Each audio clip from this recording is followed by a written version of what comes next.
Hey guys, what's up? My name is Dom. Welcome back to my channel. If you're new to my channel, I typically make bookish content, movie content, and anything else in between because I like to do whatever I want on this channel, and today's going to be bookish content. So we're going to go over my October and November wrap up. I'm combining the 2 months because in those 2 months I only read 4 books.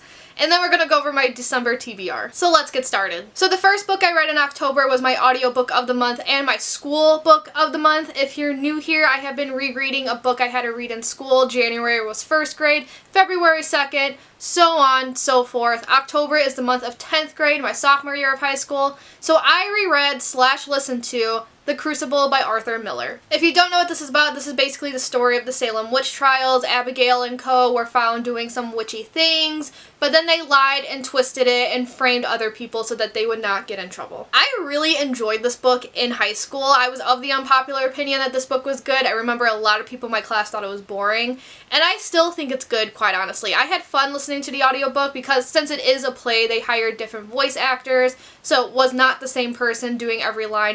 They actually had a full cast of people. And it was fun hearing the different emotions because you read something one way and then you watch like a movie adaptation and then the actor interprets it widely different than you do. So I liked hearing these people's interpretations of the story. Abigail is as much of a shady bitch as I remember her being. And I had a lot of fun playing Abigail in high school. So we did not perform the play. We just read it together as a class. I was Abigail for Act 1, and it was my time to shine. It was when I truly peaked in life, I think. I had a lot of fun with it. What I did learn was why this book was written, so when I was reading it in high school, we didn't talk about the why. We were just told, oh, it's based off the Salem witch trials. But it was written because during Arthur Miller's time, there was like this communist panic, basically. People were accusing random people of being communist. There were like metaphorical witch hunts for these people. And Arthur Miller didn't like how people were overreacting, so he wrote this story as a commentary. I had no idea about that. I don't know why they didn't teach that in school. Like, I feel like it's important to know the why of why authors write things, especially because English classes tend to annotate the shit out of books. So it's like, why aren't you telling us why it was written? The intro of the audiobook talked about it, and then after listening to that, like, suddenly the whole story made much more sense. But yeah, this was a fun Halloween read. I read this for October, which was a Halloween readathon, and I was only able to do 2 prompts because Halloween was just a busy month.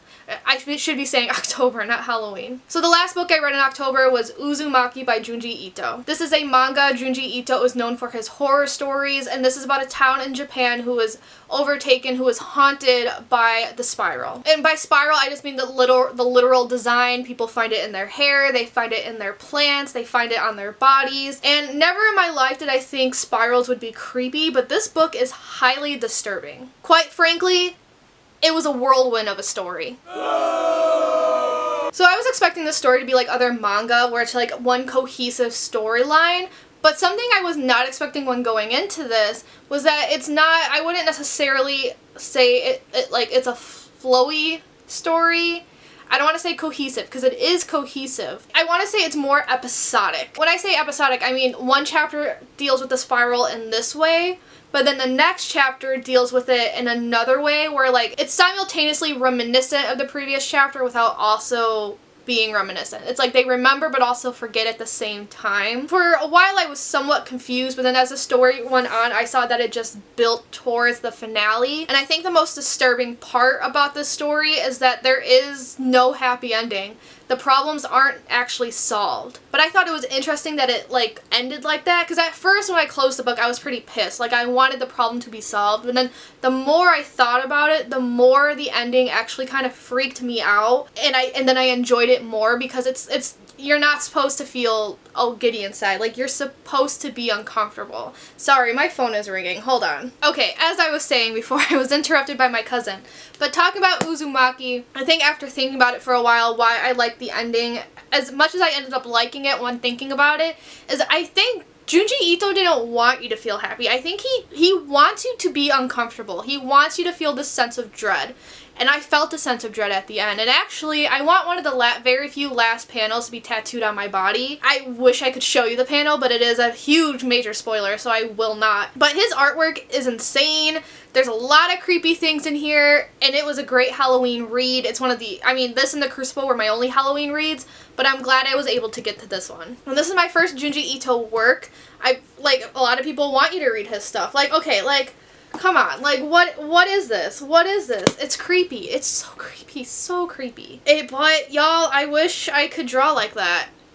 I am very, very jealous. So jealous. So then we're going to jump right into November. The first book, I started this in October and I finished it in November, and that is The Haunting of Hill House by Shirley Jackson. This is about 4 friends who go to what they think is a haunted house, and they're supposed to record any findings, and it spirals from there. I forgot to mention Uzumaki, because speaking of spirals, Uzumaki I gave about 4.5 to 4.75 stars, and I gave this one 4.5 out of 5 stars. It could be pretty slow going at times, but I feel like the slow pacing is what made this so frightening. You don't know what is real versus what is in our main character, Eleanor. You don't know what is in Eleanor's head. One of my favorite things about the book were just the conversations the character would have, where all the characters are having these make-believe stories and just having a grand old time, pretending they were having a picnic, pretending they were going to find treasure.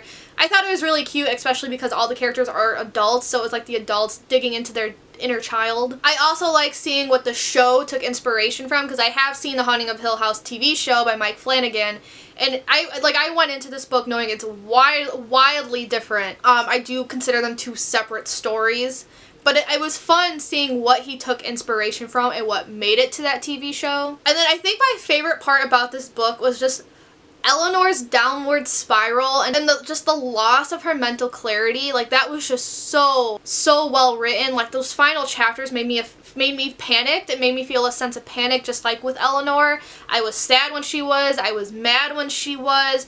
There were certain times where it's like, did Theo and Luke actually do the things Eleanor's accusing of, or is Eleanor just overthinking it? Which, relatable, I overthink situations all the time. And I think that's what made this book so good. You don't know what's real and what actually happened, because you are reading through Eleanor's point of view.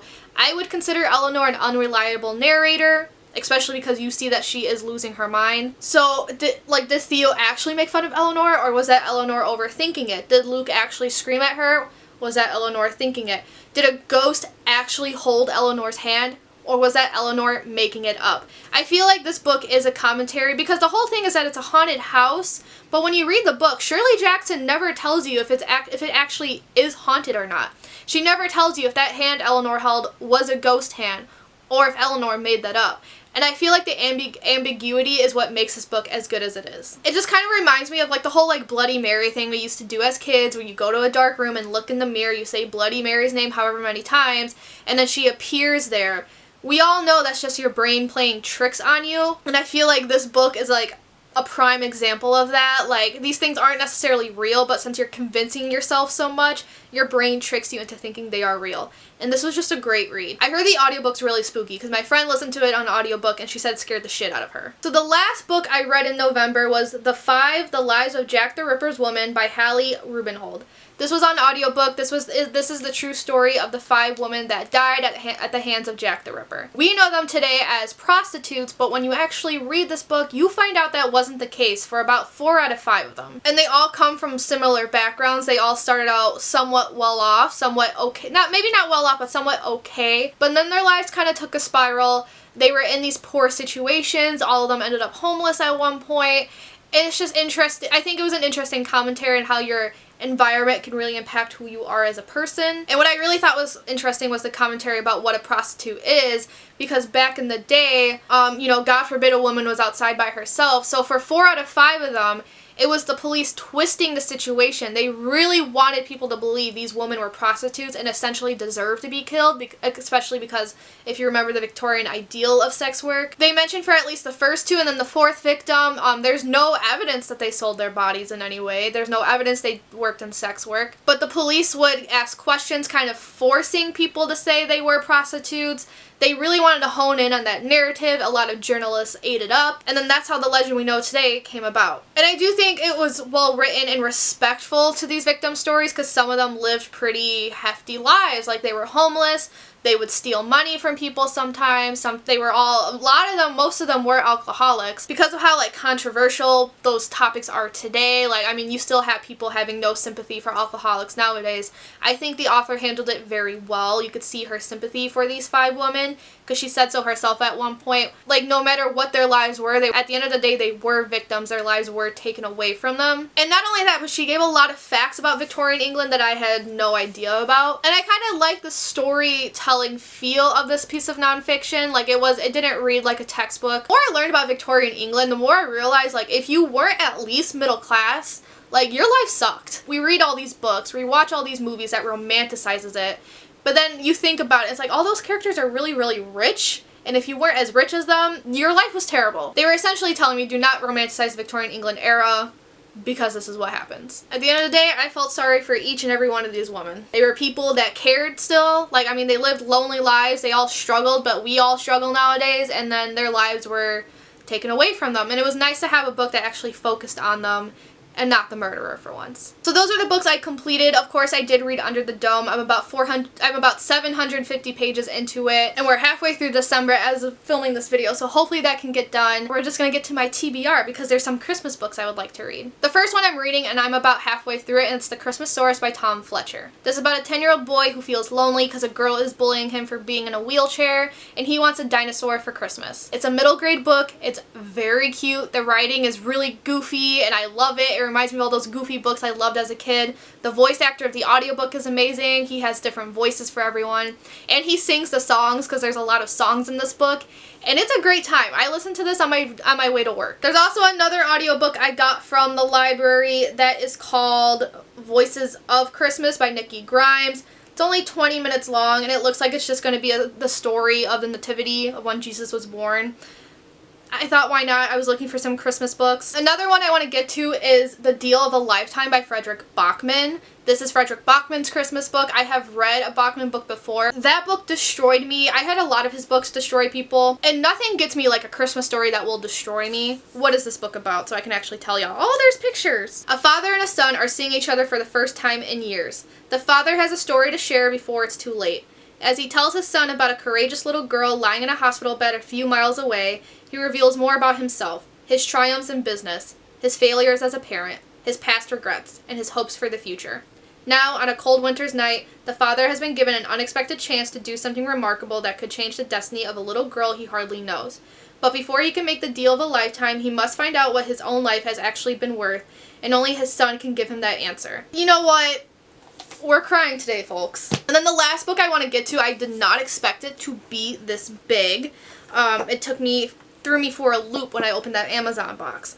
But that is Letters from Father Christmas by J.R.R. Tolkien, edited by Bailey Tolkien, so that's cool. This book, the format's really cool, but I heard these are letters that J.R.R. Tolkien wrote to his children around the Christmas time, so I'm excited to get to these. I've never read anything Tolkien that wasn't Lord of the Rings, so I want to see what else he has in store. And that is it for this video. I hope you guys enjoyed. I don't know if I'm going to do like a Christmas book wrap-up, usually because there's a lot that goes into all my videos at the beginning of the year. And usually a wrap-up is the last thing on my mind, but we'll see. But if you like this video, give it a big thumbs up, comment, subscribe, y'all know the drill, and without further ado, I'm going to peace out and I'll see you guys later. Ciao tutti.